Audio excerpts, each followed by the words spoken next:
చాపాడు మండలంలోని పెద్ద చీపాడు గ్రామానికి చెందిన నల్లబోయిన గోపాల్ తన భార్య అయిన సుజాత మరొకరితో అక్రమ సంబంధం కలిగి ఉందని అనుమానంతో ఆమెను చంపినట్లు మైదుకూరు చాపాడు పోలీసులు తెలిపారు. గోపాల్ గత 20 ఏళ్ల క్రితం సుజాతను పెళ్లి చేసుకున్నట్లు తెలిపారు. వారికి ఒక కొడుకు ఒక కూతురు ఉన్నారు.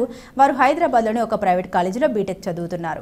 గోపాల్ ఒక టాక్సీ వాహనాన్ని పెట్టుకుని జీవనాన్ని గడుపుతున్నాడు. గత 2 ఏళ్ల నుండి సుజాత ఆ గ్రామంలోని దళిత వాళ్లకు చెందిన బాబు అనే వ్యక్తితో వివాహేతర సంబంధం పెట్టుకున్నట్లు వారు పేర్కొన్నారు. దీంతో గోపాల్ సుజాతల మధ్య 2 ఏళ్ల నుండి ఇంట్లో కొట్లాట పడేవారన్నారు. అక్రమ సంబంధం వద్దని భర్త పలుమార్లు చెప్పినప్పటికీ వినకుండా అలాగే కొనసాగించేదన్నారు. గ్రామంలోని పెద్ద మనుషులు ఈ విషయంపై సుజాతకు చెప్పడం జరిగిందన్నారు.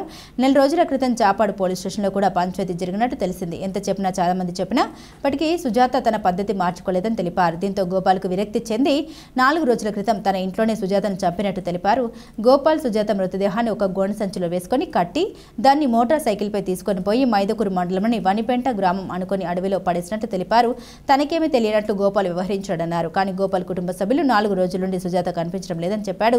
పోలీసులకు ఫిర్యాదు చేశారు. మైదుకూరు సీఐ శివశంకర్, చాపాడు ఎస్ఐ చిన్న పెద్దయ్య మరికొంతమంది పోలీసులు అడవిలో వెతగ్గా మృతదేహం కుల్లి చెడువాసన వెలువడుతుంది. దాన్ని బయటకు తీసేందుకు వీలు కాకుండా పోయింది. అందువల్ల అక్కడి మృతదేహానికి అధికారులు పంచనామా నిర్వహించారు.